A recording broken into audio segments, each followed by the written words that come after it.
Hello दोस्तों, English learning with PU में आपका स्वागत है। तो दोस्तों आज हम प्रेजेंट कंटिन्यूअस पढ़ेंगे। तो दोस्तों पिछली वीडियो में हमने प्रेजेंट इंडेफिनिट पढ़ लिया था। तो आज हम प्रेजेंट कंटिन्यूअस पढ़ेंगे। तो दोस्तों प्रेजेंट कंटिन्यूअस की जो पहचान होती है वो होती है रहा है, रही है, रहे हैं, रहा हूँ।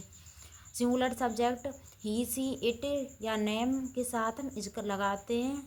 Plural subject you, we, they के साथ आर लगाते हैं और आई के साथ हमेशा एम का प्रयोग करते हैं। तो सिंगुलर सब्जेक्ट हमारे कौन कौन से होते हैं? ही, सी, इट या किसी का नाम। ही, सी, इट या किसी का नाम आएगा तो हम उसके साथ इस का प्रयोग करेंगे।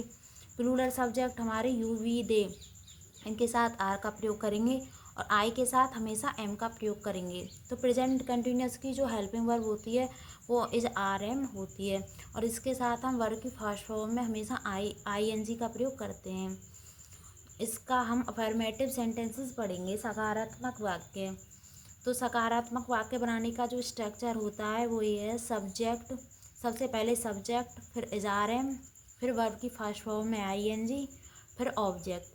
Subject plus is are am plus verb की फर्स्ट फॉर्म में I N G plus object. अब इस सेंटेंस को देखो, मैं काम कर रहा हूँ, मैं काम कर रहा हूँ, लास्ट में क्या आया है? रहा हूँ। तो ये प्रेजेंट कंटिन्यूअस का सेंटेंस है। सबसे पहले क्या देखेंगे? सब्जेक्ट। सब्जेक्ट क्या है? मैं, आई के साथ हमेशा किसका प्रयोग होता है? एम का। तो आई एम। अब वर्ब क्या? कर रहा हूँ, डू। तो डू में वर्ब की फर्स्ट फॉर्म में आई एन जी लगाएंगे तो डूइंग, आई एम डूइंग। अब बच गया ऑब्जेक्ट। ऑब्जेक्ट क्या? काम, वर्क। तो I am doing work, I am doing work. मैं काम कर रहा हूँ, आई एम डूइंग वर्क। तुम खाना बना रही हो, तुम खाना बना रही हो। तो सब्जेक्ट क्या है? यू। यू मैंने बताया था प्लूरल होता है और यू के साथ हमेशा आर का प्रयोग करना है। तो यू आर, तुम खाना बना रही हो, यू आर। अब वर्ब की फर्स्ट फॉर्म में आई एन जी, वर्ब है बना रही हो, कुकिंग। तो खाने बनाना तो पकाना हो गया, तो उसके साथ कुक आता है हमेशा, खाने के लिए कुक। तो यू आर कुक, कुक में आई एन जी लगाएंगे तो cooking. You are cooking the food, खाना, food. You are cooking the food, you are cooking the food. अब नेगेटिव सेंटेंसेस देखेंगे। जिन वाक्यों में नहीं आता है वो नेगेटिव सेंटेंसेस होते हैं, नकारात्मक वाक्य। इनका जो बनाने के स्ट्रक्चर है वो ये है, सब्जेक्ट, सबसे पहले सब्जेक्ट, फिर helping verb is are am, फिर नॉट, फिर वर्ब की फर्स्ट फॉर्म में आई एन जी, फिर ऑब्जेक्ट। हमेशा हेल्पिंग वर्ब के बाद नॉट का प्रयोग होता है नेगेटिव सेंटेंसेस में। मैं काम नहीं कर रहा हूँ, मैं काम नहीं कर रहा हूँ। तो सबसे पहले सब्जेक्ट आई के साथ हमेशा एम का प्रयोग होता है, आई एम। अब हेल्पिंग वर्ब के बाद नोट लगाएंगे, आई एम नॉट। अब वर्ब की first form I N G, doing, फिर ऑब्जेक्ट काम, वर्ब। तो मैं काम नहीं कर रहा हूँ, I am not doing work, I am not doing work. तुम खाना नहीं बना रही हो, तुम खाना नहीं बना रही हो। तो इसमें सब्जेक्ट यू है, यू प्लूरल होता है तो आर आएगा। You are not, helping verb के बाद नॉट आएगा, you are not cooking the food, you are not cooking the food. अब इंटेरोगेटिव सेंटेंसेस। इंटेरोगेटिव सेंटेंस हमारे प्रश्नवाचक वाक्य होते हैं। इन वाक्यों की पहचान मैंने बताई थी। इन वे वाक्य क्या से शुरू होते हैं या इनके बीच में डब्ल्यू एच वर्ड कब, क्यों, कहाँ, कैसे आदि शब्द आते हैं और हमेशा सेंटेंस के लास्ट में क्वेश्चन मार्क देखने को मिलेगा, ये वाला चिन्ह।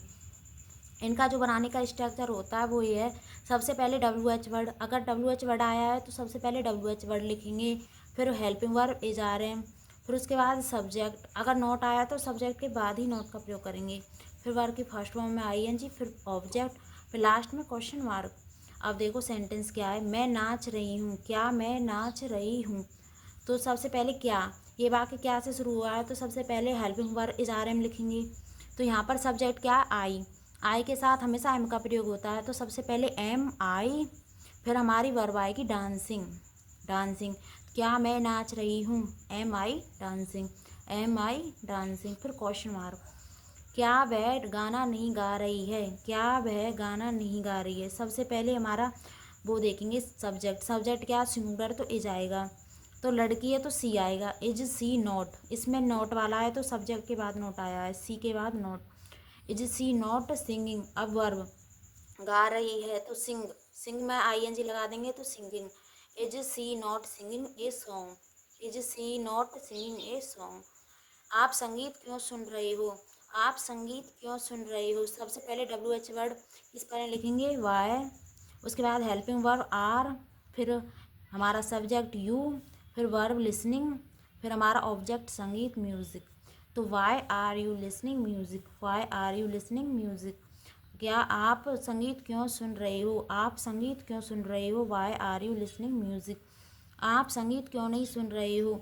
आप संगीत क्यों नहीं सुन रहे हो? तो सबसे पहले WH वर्ड वाई, उसके बाद हेल्पिंग वर्ब आर, फिर हमारा ऑब्जेक्ट यू, और इसमें नहीं आया तो सब्जेक्ट के बाद नोट आया है, तो why are you not a verb listening, फिर उसके बाद हमारा ऑब्जेक्ट म्यूज़िक, फिर क्वेश्चन मार्क। क्या आप संगीत क्यों नहीं सुन रहे हो? Why are you not listening music. तो thank you so much guys video देखने के लिए।